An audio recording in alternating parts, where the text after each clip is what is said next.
First of all, thank you for the opportunity. So some people in here that I know, some people I don't, but if you know me, what you know is that my motto, my North Star in life is faith, family, and hope. Faith gives me direction. It gives me passion. My family gives me strength. It shows me what kindness is. And hope is that if I have faith in my family, there is always a way. There is always a solution. And I say that because when I come to this meeting particularly and other, family and patient meetings across the United States, it just fuels that. It just shows me that of all there's good choices in life and bad choices.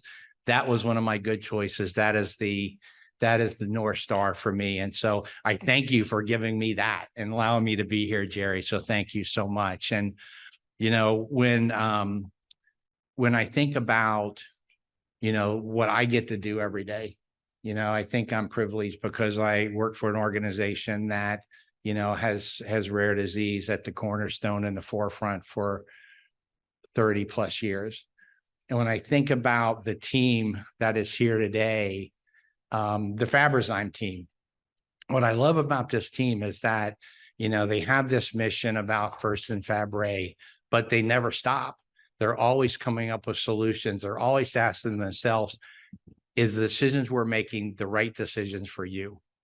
And that's what it takes me back to 17 years ago when I came to Genzyme, which is now Sanofi.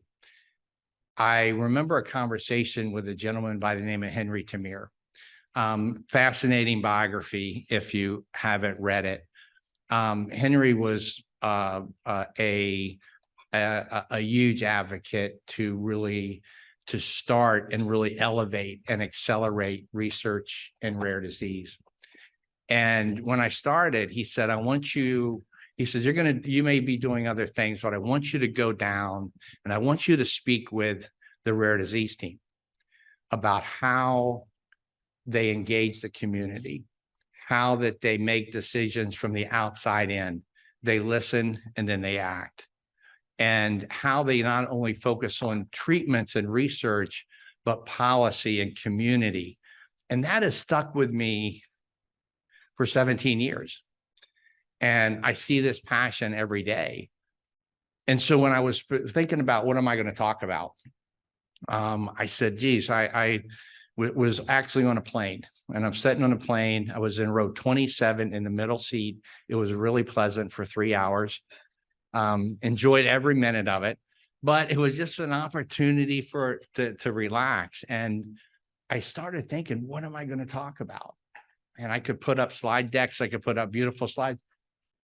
I mean, these slides, I don't know where they came from, but somebody made them for me. So thank you. Is that I thought about what am I going to talk about? And I went back 17 years. And I think what Henry was telling me was that what's important is to use your platform to make a difference and make a difference in the world. And that's what really, really matters. And so I don't have any slides. I apologize. I don't have, my Fabry deck or my Fabrazyme deck, but I just want to tell a story about making a difference because to me, that's what's really, really important. So when I look at the rare disease community, I get a lot of opportunities to do different things. And what I notice is that this point in time and this moment, there is more urgency, there is more focus for the rare disease community than I've ever seen, at least in the past 17 years that I've been involved. The patient community, industry, healthcare professionals, the scientific community, everybody has also the state and federal agencies, which are so critical. Everyone's attacking the 10,000 rare diseases that are out there. And we have about of 10,000 rare diseases, we have about 130 treatments for 10,000 rare diseases. So there's a lot that we're still working on. And there's probably about another 100 or so that we still need to solve for. Actually, there's still about 100 therapies in development that are trying to solve problems. And having a podium and having the opportunity to do what we can to accelerate that development is so critical. And we're also getting better at celebrating our success along the way and looking at people who have done great things and have tried to make a difference, whether it's the Torch Awards, whether it's the Rare Breed Awards. There's all these awards that recognize that, and that's good. The other day, well, actually 2 weeks ago, I had the opportunity to moderate and make the opening remarks in the Senate caucus on rare disease. And so it was in the Senate building. I was really nervous, just like I was this morning. I woke up, I got in last night like 1 o'clock and I woke up at like 5 a.m. Okay, I got to figure out, I got to make sure I get my talking points down because I don't have any slides. I got notes. I typed notes out, but I'm not sure how much I'm going to be able to use them. But no, I was in the Senate caucus and I opened it up and about 200 people in the Senate building in DC. And the level of interest was higher than I've ever seen it. We had families speak about their journey, and I saw people in the audience in tears. I saw people in the audience that got angry. As Rob talked about the diagnostic odyssey, I saw lights come on when in the audience of we need to accelerate research, because the more research that we have and the better we are addressing, especially early diagnosis, it's better outcomes. And if you look at the healthcare system, what they're looking at in DC, it's better for the healthcare system. But I think we're in such a strong place.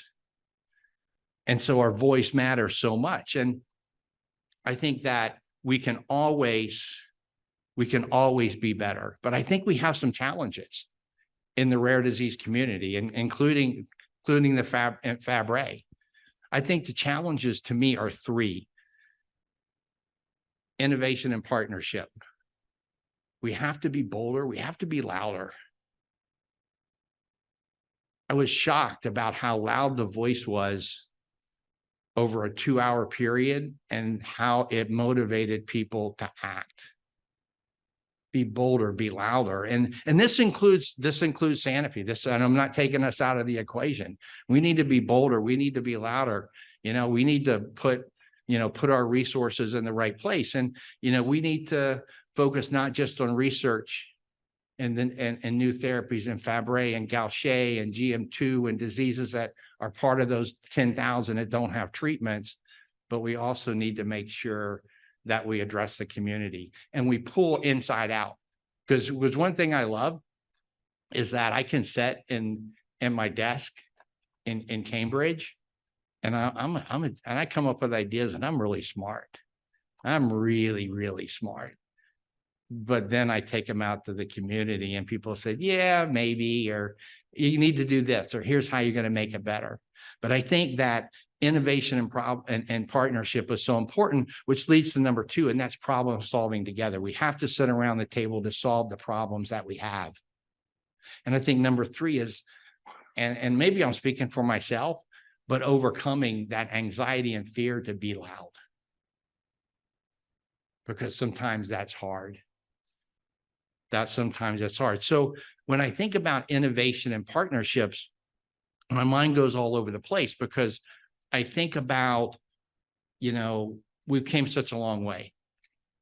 I can sit here and I can give examples of, partnerships that have made us all better just from Sanofi. I can give examples of industry and medical institutions working much, much better together to solve the scientific and medical issues. I encourage you this week from an innovation and partnership to reach out to the medical teams, the patient services teams, the marketing teams, everybody that's here, and challenge them with the really hard questions. Because the hard questions get people thinking about the really hard answers. I think from our perspective, I thought about what I'm going to talk about, and I could say, we've been working with the community now for 30 years.